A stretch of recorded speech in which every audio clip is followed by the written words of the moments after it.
Bud Light rules. Oh, hang on, guys. I'm still.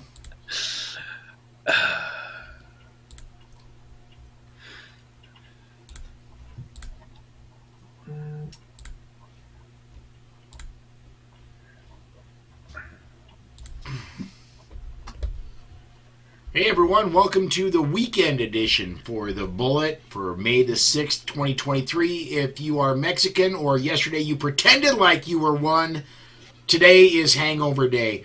For everybody else in the world, it's another day, except for, I guess, if you're in England, it's Long Live the King, Queen, whatever day. It's Coronation Day in England. Here is another day for the weekend edition of The Bullet. Joining me today from the great state of New Jersey, Tony Simon. Tony, of course, has been on the show before, and everybody knows what to expect when Tony comes around. He's, of course, with Second is for Everyone. And pound for pound, Tony, you help me out here. Pound for pound. Pound for pound, the largest gun bunny in America. Welcome. Thank you for having me on the show. I really appreciate it. Second is for Everyone is what I do. Diversity shoots are great, and I can't wait to tell you guys about it at the end of the show. Let's get busy. Hey, it's Charlie. Welcome.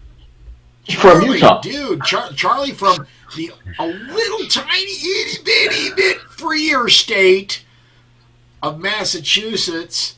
Charlie is joining us, even though he had to get a special permit for the painting of 6-shooters behind him. Charlie, exactly. Man, thanks for coming on the show. It is always good to be here, and it's another Saturday night, and we've only got Tony. Oh my gosh. And finally on the lineup, joining us for the Firearms Trainers podcast from the somewhat free state of Ohio, Rob Beckman. Rob, thanks for coming on today, man. Glad to be back, and glad to talk about the news. And Ohio's a little bit freer, and where it's a constant battle like there is in most states. So thanks for having me. Absolutely. All right. I want to remind everybody as we get started, if you've got a comment that you'd like to insert into our conversation, we will probably need you listeners to help keep us straight, although you don't have a great track record of doing so. Go ahead and comment on either YouTube or Facebook live video. We'll get those comments, get them up on the air. If you're commenting about what we're commenting, or if it's funny, we'll put it on the air anyway. Let's go ahead and get started. And guys, the big news for the week, our number one story, Illinois, a federal judge said, nope, your assault weapons ban is unconstitutional. That was the end of last week. And then the end of this week, the 7th, I think, Circuit said that 7th. That no, the ban is just fine. It'll hold up when it gets to the Supreme Court, as they tried not to laugh and reinstated the ban. From the story, I got this story, the first one off of Fox News. Let's see here. Appellate Judge Frank Easterbrook of the U.S. 7th Circuit Court of Appeals blocked the temporary injunction issued Friday by District Judge Stephen Patrick McGlynn, who had said the law did not respect the Second Amendment rights of Illinois residents. Easterbrook's ruling temporarily puts the gun law back into effect, as 3 federal lawsuits and a state lawsuit filed by gun owners and guns rights groups have challenged it on constitutional grounds. So for about a week, the law went away and you could sell what I call regular firearms. You know, they're ARs. The most popular rifle in America. You could sell them. Now it's back to where, you could sell them Friday morning, Friday afternoon. Nope. So it reminds me of the Homer Simpson meme where he walks into the into the bushes. He walks out and comes back out, as somebody else. Do you know what I mean? Like, oh, we've got guns. Oh, are we gonna have ARs? When you walk back, you're like, no, we can't have ARs. Sorry. Yeah. And whoever this guy is on the 7th Circuit, whoever this justice is, I think needs to go back to remedial reading because and specifically put in front of him Justice Thomas's writings in the Bruin case, where there is no two-step approach to deciding whether a law is legal or not. It's does it was it what was intended in 1791, and Easterbrook has been slammed by Thomas before. He's been corrected on Heller. Look, this is one of those things that we talk about that the Founding Fathers warned us about, and it is the ego of those in power. He's decided that the Supreme Court, somehow his rulings don't have to go by Supreme Court decisions. They just, whatever he feels goes. And that's not the way it works. He's going to lose. It's going to get slapped down. And what gets on my nerves is people continually support this because it's a Second Amendment and a civil right that they may not either think has anything to do with them or they don't agree with. And it's like, well, that's great and all. But when these people have empowered themselves to ignore the law of the land, what happens when someone who doesn't agree with one civil rights you believe in? What happens then? You need to nip it in the bud immediately, regardless, and treat the Constitution and the Bill of Rights as the precious things that they are. Period.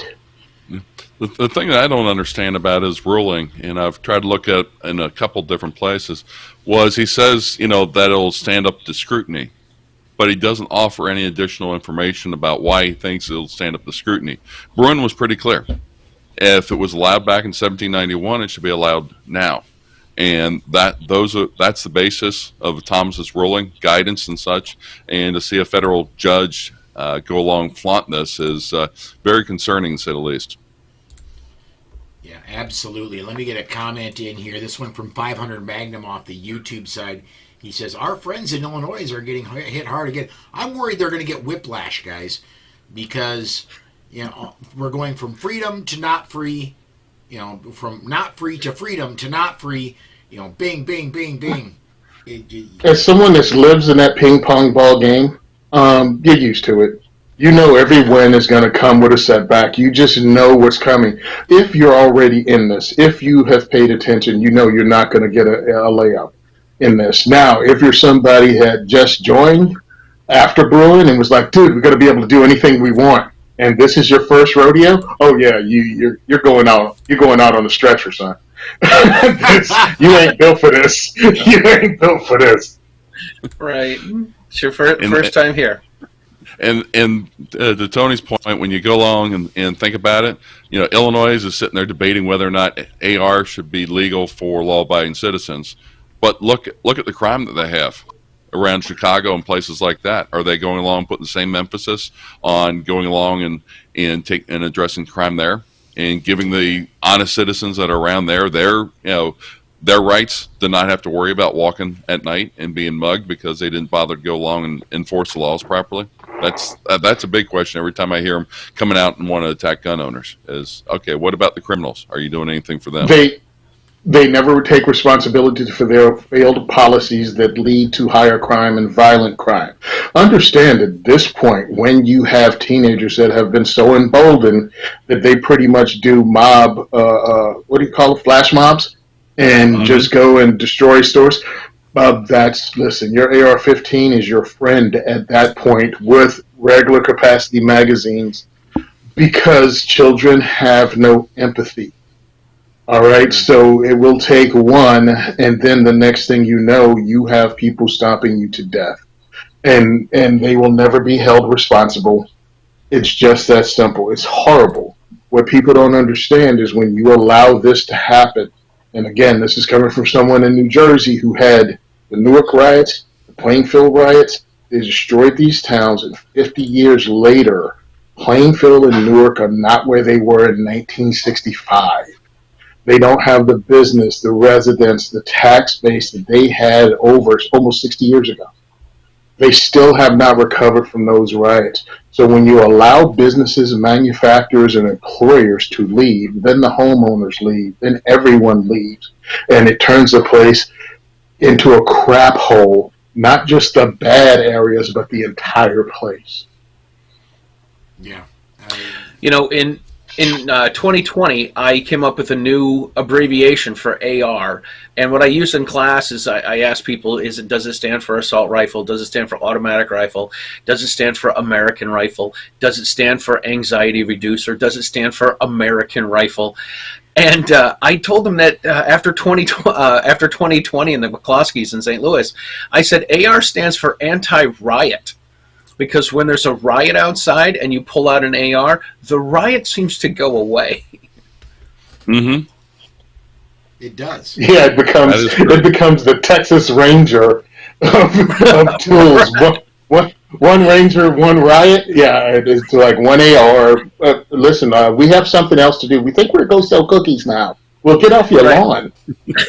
Right, exactly. It worked for Kyle Rittenhouse. I mean, Definitely.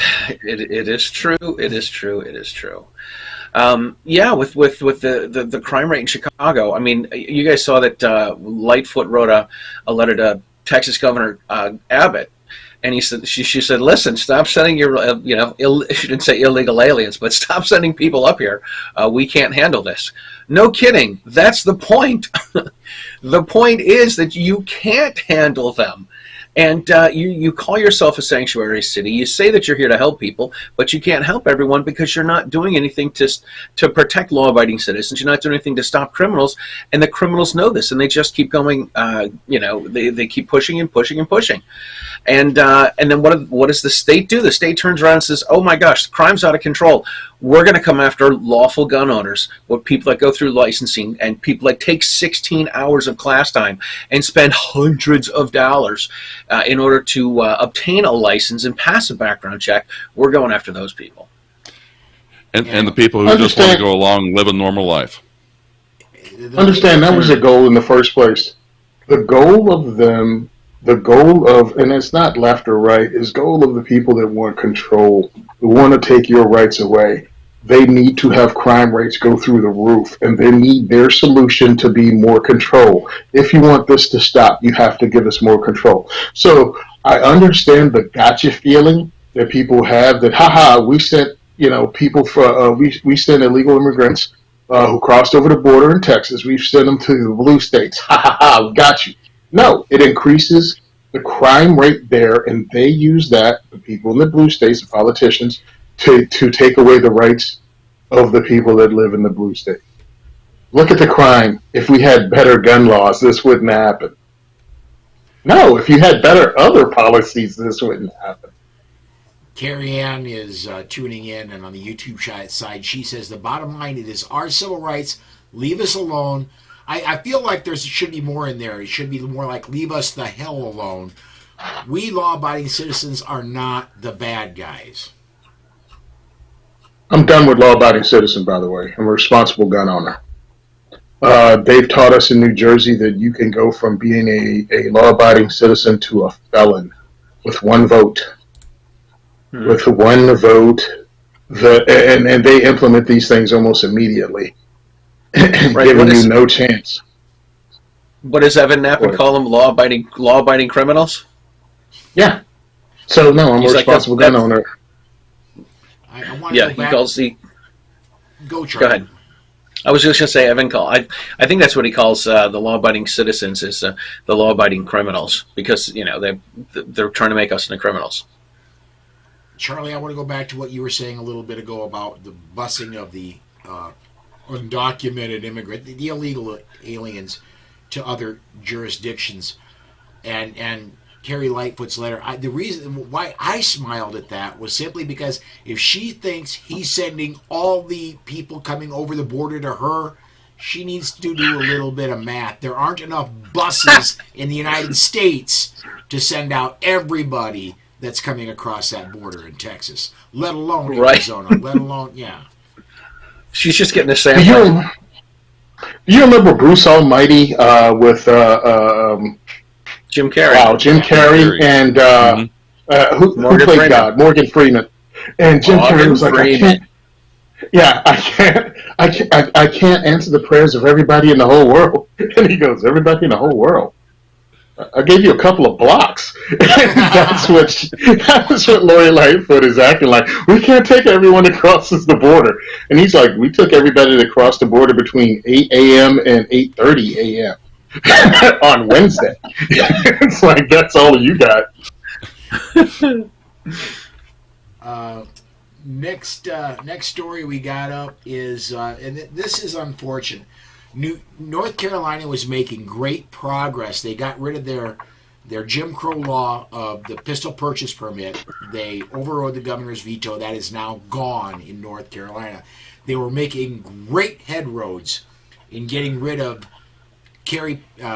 permit to carry laws, and they were going to become the number 28 of permitless carry.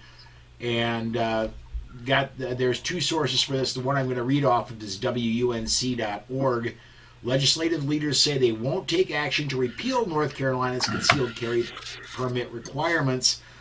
A House bill that would have allowed people to carry concealed handguns without a permit passed two committees in the past week, but it was later removed from the House's floor calendar without a vote. House Speaker Tim Monroe Thursday said that some Republican lawmakers were opposed to the change. The State Sheriff's Association also spoke out against the bill. The bill's sponsor, Representative Keith Kidwell of Beaufort, agreed to drop the proposal for now. One quote out of that story that I got left here: there was some difference of opinion within the caucus on it. The reality is, before the bill could become law, you would need all 72 votes. I don't count 72 votes there, and Representative Kidwell concurred. The other story I got was off of where is AmmoLand, and that was the story off AmmoLand was written by Paul Vallone. And basically what Paul Vallone said is that the NRA said they're not going to support this. And so that's what caused the few number of Republicans to say, I'm not going to support it if the NRA doesn't. And this is a urinating contest between the NRA and Paul Vallone, and the NRA better be careful because Paul Vallone's going to win this one. Hey, Paul, I don't know if you remember this. I was on 12 months ago, and we were talking about Ohio, permitless carry, and guess what I can report? We do not have shootings in the street. I can tell you that the sheriffs and the city police chief associations for the state, they were testifying against it and everything else like that. And guess what? The honest citizens are honest still, and they're able to carry, and the bad guys are still bad guys. So permitless carry didn't change a single thing. Absolutely nothing. Except now you don't have to go to the sheriff or the whoever and say, you get a piece of plastic. Yeah. Right. Mm-hmm. You don't have to go to the Mother May I. Yes. This is not really good optics for the NRA right now. I'm a firm believer that it's okay to take baby steps, and if it's not exactly the bill that you want, but it gets you closer to the goal, take it, man. Like, don't let what's the old saying? Don't let perfect interrupt the. Yes, that's it. Thank you. Yeah. Okay. Take it. It's not exactly what you want. Just take it, man. Take it. Mm-hmm. All right, let me go ahead and say this. I say it all the time that the Second Amendment should be apolitical. I also say Democrats don't listen to Republican voters. Democrats don't listen to Republican voters. Politicians don't listen to Democratic voters. You have to make your voice heard within your party. So the Republicans that decided to vote against this need to be voted out. You need to communicate with them that they're supposed to be supporting your Second Amendment rights, and when they don't, they need to look for new employment. And you can only do that as a Republican voter. A Republican, that's who they're going to listen to. That simple. You can't sit on your butt and wait for somebody to come rescue you anymore. You see what the NRA did to torpedo this particular bill. That's what happens when you await other people to take care of you. They have different priorities than you do. I have no idea what it is. I have no idea what kind of contest is going on. Second Amendment group understand that they bicker. You're going to have to do that power for you to depend on advocacy groups to speak for you. Yeah, absolutely. Yeah. Comment in here real quick. Carrie Ann, again, nope, but I support the NRA. I support the NRA. I am an employee of the Second Amendment Foundation. I support the NRA. I'll tell you this, because he said it before. I'm not talking out of step here. My boss, Alan Gottlieb, supports the NRA. It has been on the record in the past saying we need a strong NRA, and we do. I'm just the comments by the NRA pointed at grassroots North Carolina, and the comments going back the other way are just they're unfortunate right now. But if I had to choose a side as to which side got permitless carry repealed, I'm going to choose grassroots North Carolina. I know they were involved. Yeah, absolutely. I agree. We do need a strong NRA, and them sabotaging this is not helping them. It's not helping them, because now the people in North Carolina are going to give them a big middle finger, and then the other people that are upset about this are going to do the same thing. It's not a good call. I think, what did they say? That's bad optics, I think is what it is, right? Mm-hmm. Well, they better figure out a way to get word out to explain why they did what they did, because right now you have more people coming into the firearms community than ever before, and then you pull something like this. You better have to split. As Ricky Ricardo used to say, Lucy, you got some splaining to do. Why? And if you keep silent about this, you're just going to take the hit, because this new generation of firearms owners does not necessarily automatically drift toward the NRA. You have a lot more choices than you did when I first got into firearms 30 whatever years ago. It's just not the same. So to them, Second Amendment Foundation, FPC, their local 2A groups, all of them they see as equal as the NRA. So why wouldn't I spend my money locally or with a group that's actually pushing for my freedom instead of NRA that just threw a grenade in the room? Right. Definitely. Let me get this comment in from Roderick. He says, the NRA was very supportive in Indiana with our permitless carry bill last year. I'm not saying the NRA is doing everything wrong. I believe me, I'm not. And I will give credit where credit is due. Let me, by the way, give a shout out to Rick Ector and Amanda Suffolk-Cool, who are Rick Ector got a 1-year term as being on the NRA board. Amanda Suffolk-Cool has a 3-year term on the NRA board. The NRA is a huge, huge, huge ship. It's going to take a long time to turn that ship, but we have people there. We have people that are going to do good work there. I believe that ship will turn. Do not abandon the NRA totally right now, but we need to hold their feet to the fire where appropriate. Make your voices heard. Yes. NRA, as well as for your legislators and things like that, because it's the quiet people that are not going to be heard, because nobody knows what their opinions are. Let the NRA know that you're not happy. Let your state legislature know that you're not happy. That's the way to make change. Yeah. You've got to put in work. You've got to put in work. The squeaky wheel gets the grease. God, that sounds old. Anyway, look, here's That's the okay. deal. You're old. Hey, calm down. I'm old adjacent. I'm old adjacent. We really have to put in the work as individuals to make a difference. We've slowly started stacking NRA board with actual Second Amendment advocates. Anthony Colandro out of Jersey, he's an actual Second Amendment advocate, and he's fighting a good fight here, and now he's on the NRA board. We have Scott Bach, who's also out of Jersey and one of the attorneys here with ANJRPC. We have Amanda, who's been fighting the fight, and we all know she's a friend of ours, but she's been fighting the fight, and so has Rick. So we have actual advocates who've put in work prior, not people that you've never heard of that pop up in your magazine for that vote every year that you don't know.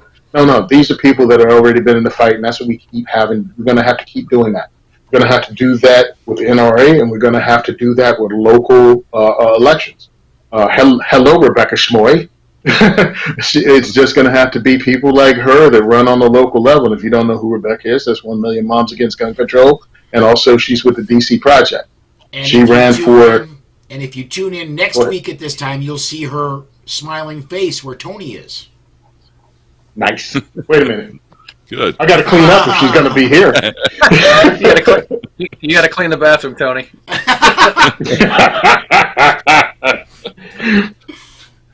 I know what's going down on toilet sometime today, you know? I have to clean the stall I'm reporting from. Okay. How about those Red Sox? I'm telling you, man.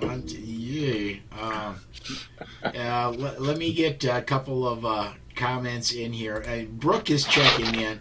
We're going to be having Brooke on here in the near future as well. Brooke says, Rebecca is my arch nemesis. Love her.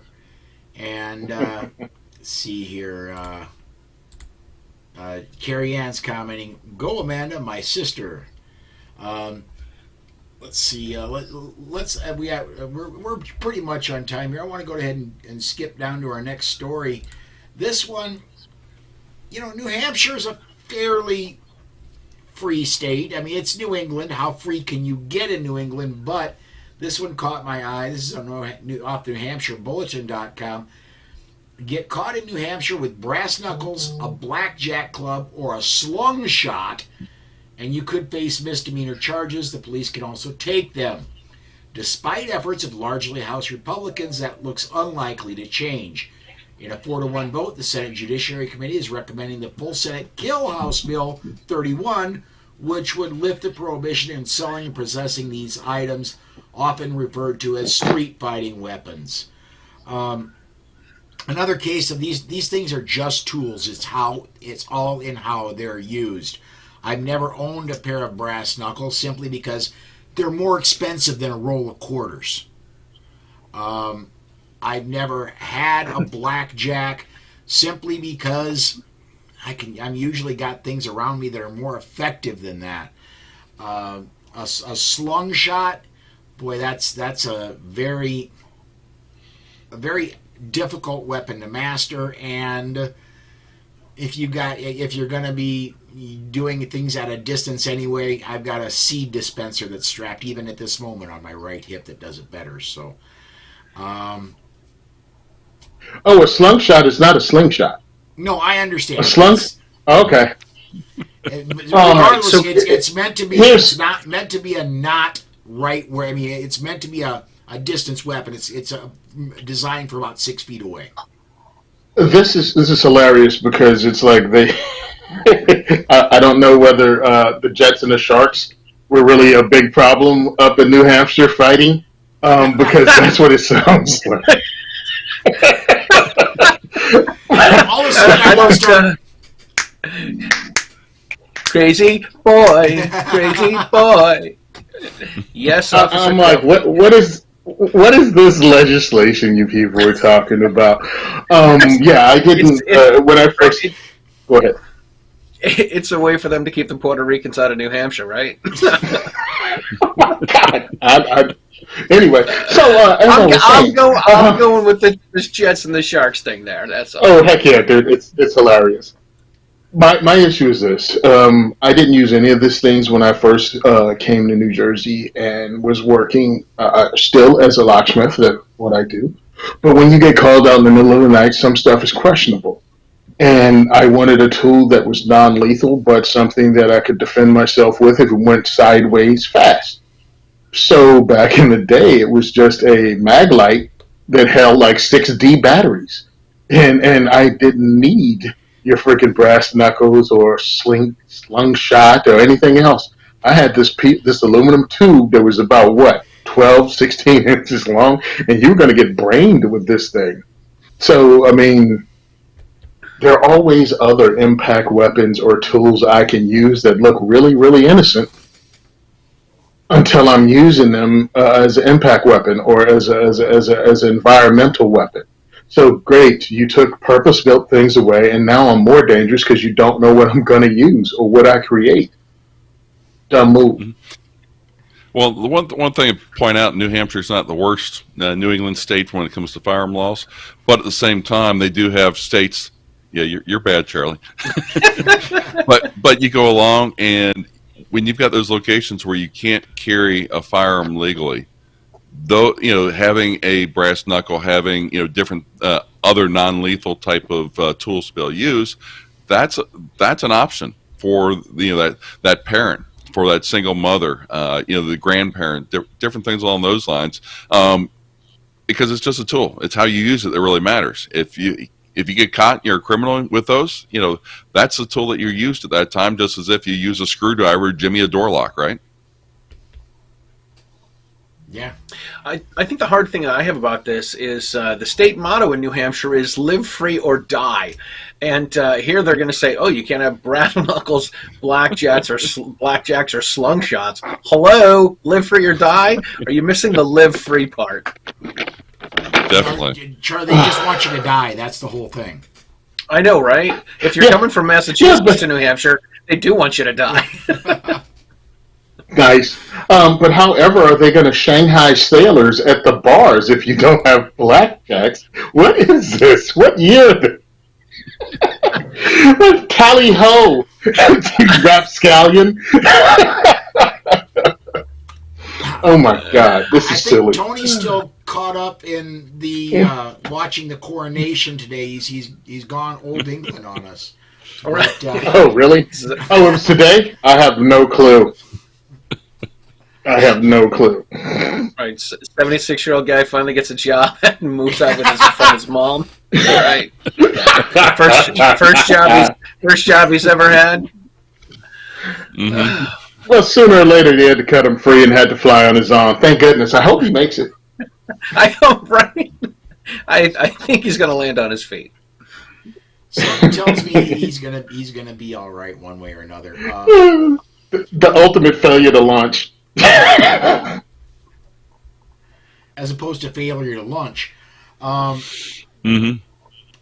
I want to get this next story in here real quick. I'm debating on whether. I'm just going to go ahead and do it in honor of our guest Tony here. Every time when I get stories, I write my own headline in show notes. And the headline I wrote for this one is Biden says hookers and blow are perfectly fine. President Joe Biden defended his son Hunter as federal prosecutors are said to be nearing a decision on whether to charge the president's son with tax and firearms violations after a 4-year criminal investigation. First of all, my son has done nothing wrong, Biden said in an interview with Stephanie Ruhle, host of the 11th Hour on MSNBC. I trust him. I have faith in him. Asked how the charges against his son would impact his presidency, Biden says he stands by Hunter. It impacts my presidency by making me feel proud of him, the president said. Federal prosecutors are weighing whether to charge Hunter Biden with 2 misdemeanor counts for failure to file taxes, a single felony count of tax evasion related to a business expense for 1 year of taxes, and the gun charge, also a potential felony. Hunter Biden has said he has since reconciled delinquent tax filings. The White House has dismissed allegations by the IRS special agent seeking whistleblower protections in the handling of the case.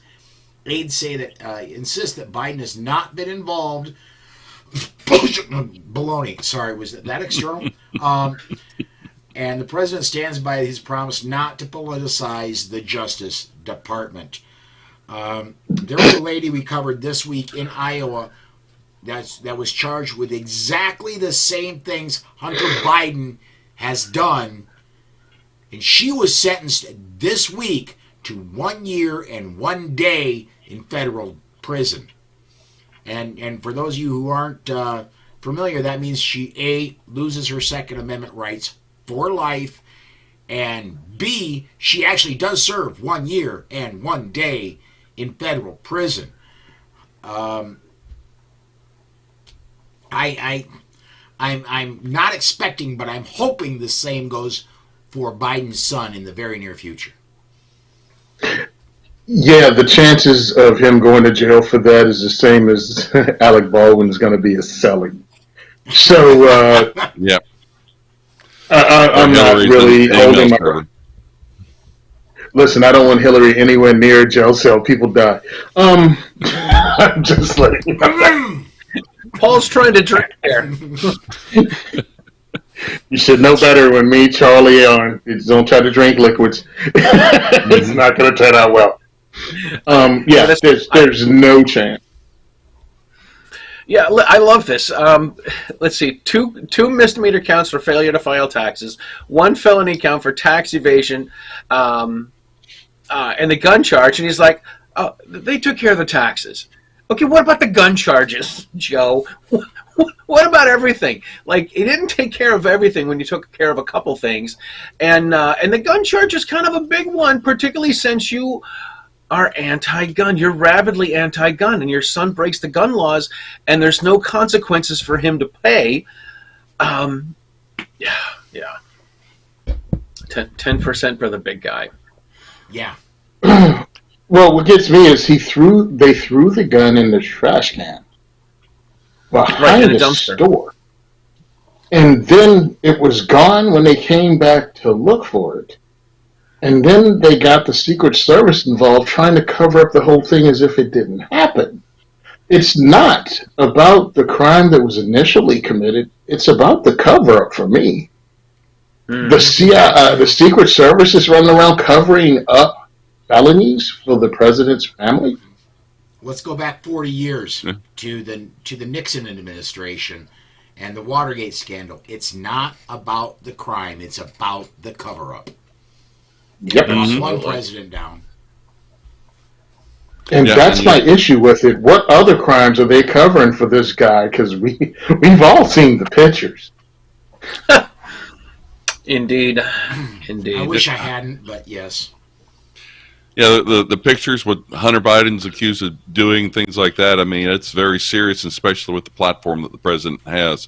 And for him to come out and say his son didn't do anything wrong, it's like, okay, how can you be that sure about it?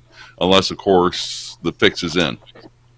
Because if somebody I knew got charged with something serious, it'd be like, well, I support him, I'm a friend, but I'm going to let the legal system work its way out to find out true what the story is. Well, you're confusing right, wrong, and legal. All right. Mm-hmm. He said his son didn't do anything wrong.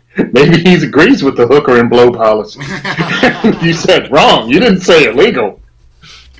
Touche. Tony. That's the hookers and blow make him proud. Let's get it straight. Hey, listen, you don't know. Hey, man, you don't know, man. Me and Corn Pop used to listen to Rick James, man. And cocaine is a hell of a drug. All right. He's the leader of the free world. Oh, my God. We're going to hope that Brooke helps to save us here. Brooke says, rules for thee and not for me. Yeah. And she also says, send him to Connecticut. They never prosecute gun laws here, even though they keep adding more laws. And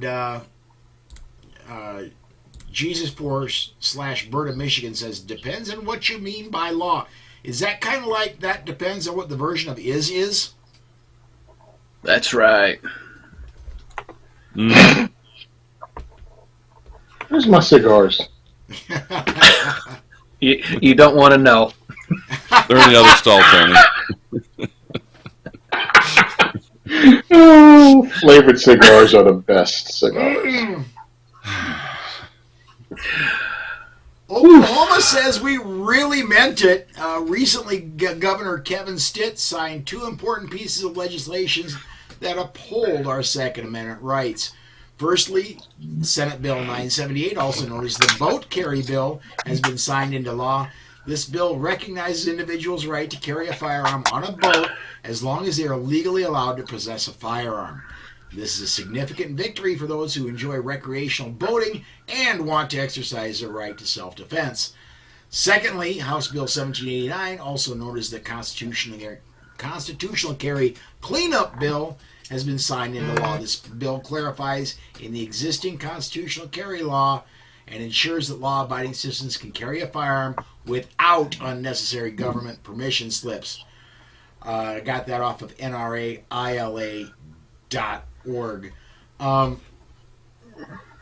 Good. I try to have good news in every broadcast, and I found that one, and I thought, Oklahoma, when they passed constitutional carry, they're continuing on with that. My only concern is, why did they need to add that? Okay, now constitutional carry applies to boats. It didn't before.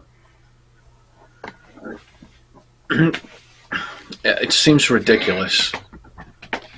Somebody wrote a narrowly crafted bill that got through, and then they had to add boats to it, because when you think about it, if you're boating, sometimes you run into those long slithery critters, fishing, doing things like that you need some snake shot to take care of. Other times, if you're out on your boat, and you're sleeping on a lake or different things, you could have somebody, try to come aboard and assault you. All kinds of different things could happen on the boat, and if the only place you can have your gun is in your car, you're also leaving it out there for somebody to go along and burglarize your car. So it's good to be able to keep it with you, on you at all times. Well, this is another one of those things when we tell people, because people love saying this term, there ought to be a law. Well, cut it out, because the laws just take your freedoms away. They come up with ways to just take your freedom away from you, and so many people are ready to co-sign their rights away. I should be able to carry my firearm regardless of where I am, unless it's a danger to others, like, I don't know, going to take an MRI. Maybe you don't bring your firearm in the room with you for that. See attached story. But that happened in Brazil, and the guy ended up, getting shot by his own gun. They say you get shot by your own gun all the time, Tony. All right, hey, listen, that safety guru, Shannon Watts, the firearm safety guru, Shannon Watts, says it's more likely to happen just because you own one. Right. She's definitely my go-to. She's definitely my go-to. Shannon Watts and Jeff Cooper are my two go-tos when it comes to firearms-related information.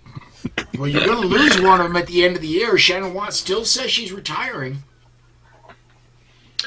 We can't lose her unless we can't lose her unless she goes away. There is that. Mm-hmm. As Tony and I sit here in occupied territory, and you guys are in free America, when I hear stories like, we want to carry a gun on our boat, I'm like, are you kidding me? This is what you guys are fighting about? I mean, one of our friends in New Jersey tells me he's got to unload his gun every time he gets in his car to go someplace, and then load it when he gets out of the car, and then unload it when he gets back in the car, and then he drives somewhere, and then he has to unload it. He has to load it to walk back into his house. I'm like, holy moly, man. Charlie, think about us here in Ohio. Ohio only owns 10 feet of the Ohio River. So depending upon which side of how far into the river depends on which state you're in. Between West Virginia, Kentucky, Indiana, it can be kind of crazy at times. All right. Well, I mean, when it comes to things like that, especially, I'll just go back to something that I tell all black people. Since the first boat ride over, we should avoid getting on boats.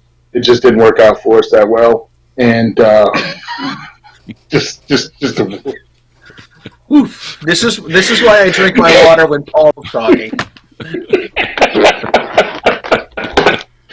Free boat rides. Don't fall for the okie doke. All right. Oh my goodness gracious! I love it. Let me get this one, and I think Charlie. Here we go. Carrie Ann says we can't. I think it's supposed to be can't. We can't even carry on an ATV in Massachusetts. Yeah, that's right. This is a big thing. Carrie Ann is a big ATVer, and can't carry when she's driving the ATVs out in the woods. Here in South Dakota, 2 years ago, we got well actually we got constitutional carry 5 years ago. 2 years ago, we had a law amended in South Dakota. Now, if we're on a snowmobile, we are allowed to carry. And I'm thinking to myself, usually when you're on a snowmobile, you have got, speaking of somebody that's been on them, you've got a lot of clothing on. And it has to be a really strange circumstance for you to print enough for it to get discovered, or you're doing something you shouldn't. So I'm glad the law's been amended. You can now carry when you're on a snowmobile, but I'm just wondering, even in my own home state, there are strange things that go on with the law every once in a while. Right. I'm a big fan. I'm a big fan of concealed is concealed. Mm-hmm. Let's see here. Going back to the discussion about Shannon Watts, let me get this one in from Brooke. Just like you're more likely to fall off a bike if you have one. Well, I guess I'm in no danger there because the only bike I have is one of those big stationary ones that's out in the living room that I don't use as much as I should. But anyway. Don't be silly, Paul. You can fall off of one of those too. I suppose. Get a few extra beers in me. I suppose it's possible. That's right. This is why I don't work. Statistics don't lie, but liars do use statistics, and that's the situation. Absolutely. Well, people play with words all the time to try to make their points, and it's up to us to be able to see through their BS. And that's definitely one. Yes, you're more likely to drown in a pool if you own a pool. You're most likely to fall off a bike if you own a bike.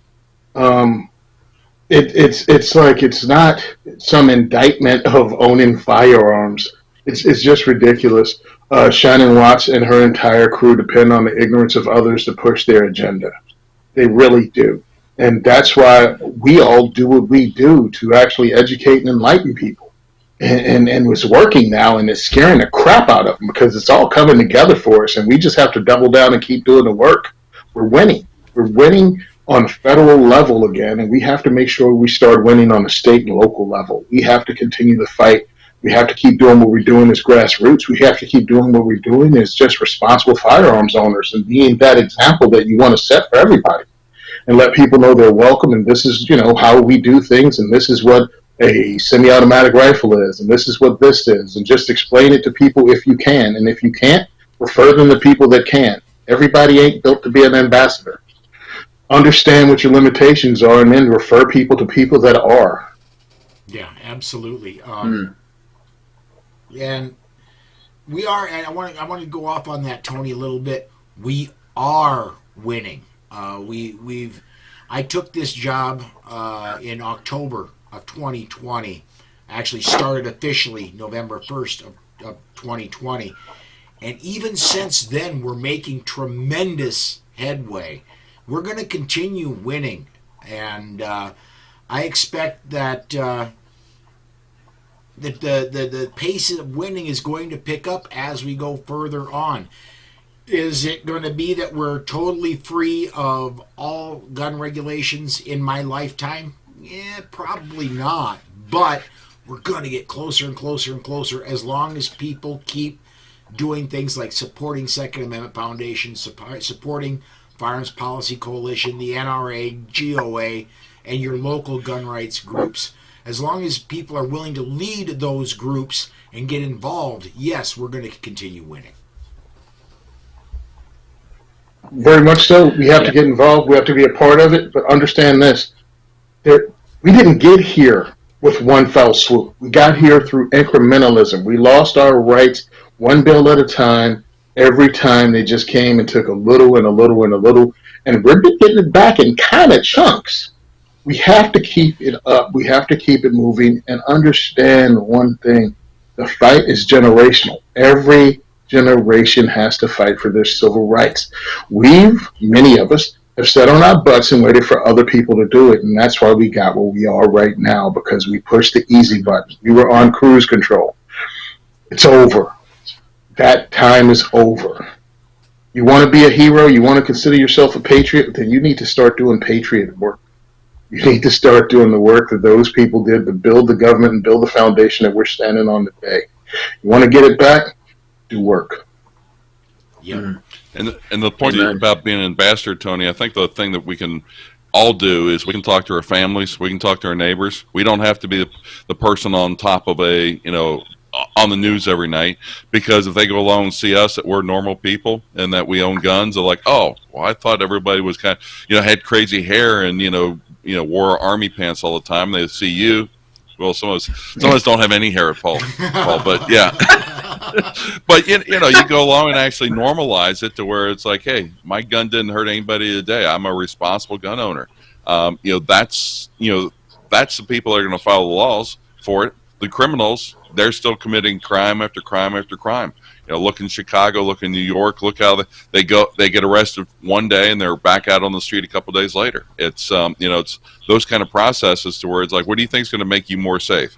Going along and saying I can't do something, which I will follow the law, or going along and locking up the criminals so they're not going along and criminal or victimizing everybody else in society. I know what my answer is.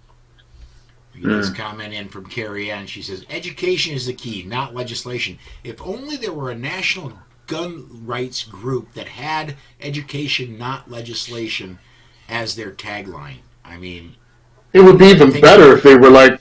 It would be better if they were like a group of women from every state, and they went and saw their representative. I'm Googling. I got an idea.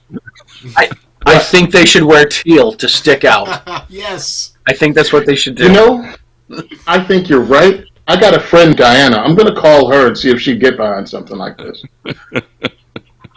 Yeah, that would be cool. Because I know she would probably not comply with this legislation. Probably. And Brooke says, love y'all. Speaking of education, 2 out of 3 firearm deaths the CD says are suicide, and I must go do my show. Peace out. And by the way, we're shutting down here in a few minutes. Please do. Brooke starts her broadcast, her suicide prevention Saturdays, when we go dark at 8 p.m. Central Time. So the only time zone that matters. Please do go check her out. Look her up on Facebook, Brooke Cheney. You can see her picture right there. If you're not friends with her, send a friend request. She'll approve you most likely. But go check out her show here in just a few minutes. Let's see here, guys. We do have about 7 minutes left. So I think it's time for us to start plugging our stuff. Tony, this diversity shoot, tell us a little bit about it. You got a couple big ones coming up. Yeah, I got some big ones coming up. I just posted today. The second is for everyone diversity shoot.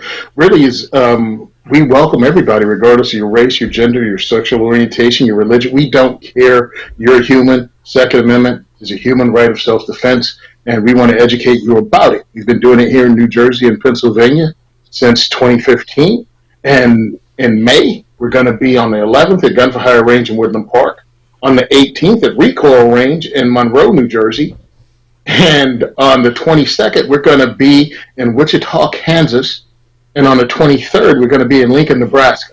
So we're traveling across the country. Go to diversityshoot.com. You can see our schedule. I'm putting up all the tickets on sale so you can go on and purchase them. I want to see you there. We're working really hard. And if you want to help with our mission and help donate, because we're really going to need it, because this is the first time I've put 4 diversity shoots on in a month. We started doing them every other month, and now we're doing one a week in the month of May. So, yes, I need financial help. I've already started the process of becoming a 501c3. So please donate. You go to diversityshoot.com and you can help us out.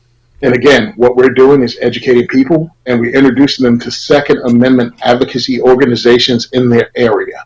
So you can actually meet the people that are fighting for your rights in your state. The NRA is a big organization.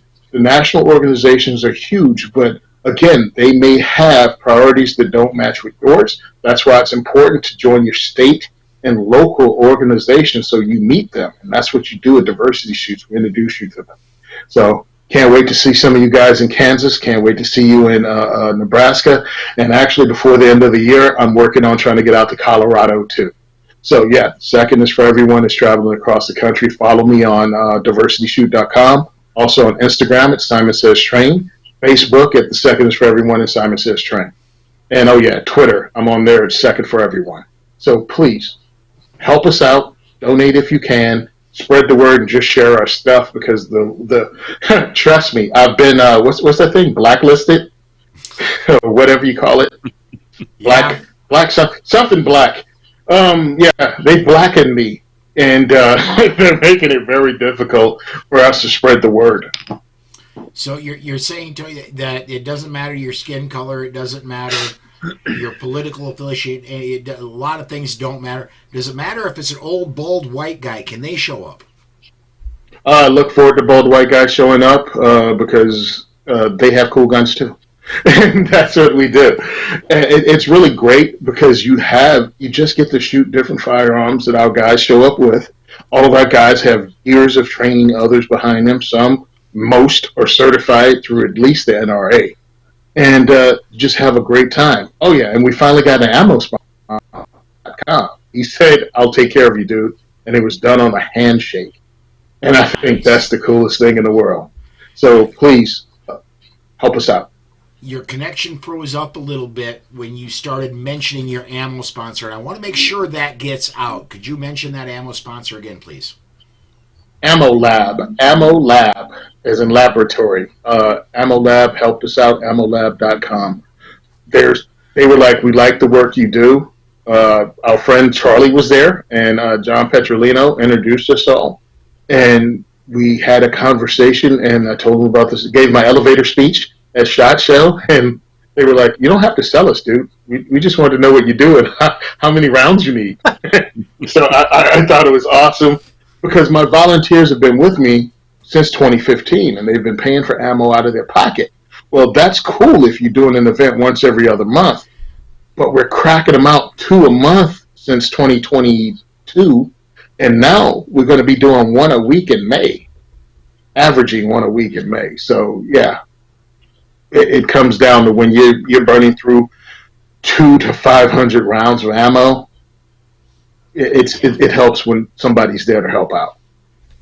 All right. Next up, Rob, tell us about Firearms Trainers Podcast and anything else you want to plug today, man. Firearm Trainer Podcast. For those instructors that are out there, we deal with all the issues and challenges instructors have once you get certified. Where do you go along and get help with diversifying your income, social media advertising, putting you in contact with credit card companies that will be pro 2A, all those type of resources. We also go along for the general firearm user, have some different topics on there where we go along and discuss things about how to go along and use a red dot better, how to go along and do selection of your first firearm. Those type of issues to where it's very, very much centric on the instructor, but there's a lot of good topics for the general firearm user too out there. And for anybody who would like to go along and check out my training calendar, you can find it on AmericanDefenseTraining.us. And I've got advanced classes coming up in June, July, and August around the Cincinnati, Ohio area. So if you're in that area, I'd love to see you. Very cool. Charlie, riding shotgun with Charlie, writing shotgun with Charlie, about a million other things. And, oh, by the way, gun grams, too. What do you want to highlight today, man? Well, first I want to say that about Diversity Shoot, that Jimmy Crackcorn and Diversity Shoot don't care. They don't care about your religion. They don't care about your sexual preference, whatever. Race, they don't care. I've got a show coming out this Tuesday with Nayara Andrazik, who is a gal that moved to, actually she moved to Massachusetts from Brazil, and then she moved to Pennsylvania and became a gun gal. And she's an instructor. She works at this place called Tanner Sporting Goods in Jameson. So I went down there and interviewed her. So that's going to be coming out this Tuesday on YouTube and on the podcast. I just had an article today come out on news2a.com about the gun law listening tour that happened this past week. It was much better because there were pro-gun people on the panel. There's a another gun law listening tour this coming Monday night that I'm going to, and it's in one of the crappier towns, and the topic is supposed to be impacted communities, so it should be a train wreck. So I'm probably gonna cover that and put that on news2a.com. What else do I have? Yeah, the show with Andreas. With Nayara. That article, and that's soon Armed Lifestyle magazine is going to be coming out with Writing Shotgun with Charlie, and the topic of the column this month is the tall blonde woman that was not with us tonight. No offense, Rob. So that'll be coming out sometime this month, and then the next week or so. So please check all of that out. I'm just trying to keep up with everybody else, man. Telling you, man, and I want to give a shout out to another friend who's not here tonight, but who did announce he's running for Congress. About a week ago, he announced he's running for Congress in California. In Sacramento, Craig DeLuz announced that he is running for the Republican nomination for Congress in the Sacramento area. All the best of luck to him. I'm still trying to get him to come on a weekend show. His weekends now especially are extremely busy that he's announced. And I honestly believe in that particular district, he's got a very good shot of getting a nomination and a pretty decent shot of winning the seat. So we're going to have one more red congressman in that sea of blue that is California. On my end, that wraps up my broadcasting week here on The Bullet. Please do tune in Monday through Friday next week, 6 p.m. Central Time. Monday is Polite Society Podcast. Tuesday through Friday is The Bullet. That's it for now, everybody. Thanks for watching. Podcast listeners, thanks for listening. All the people who've commented, thank you. And we'll see you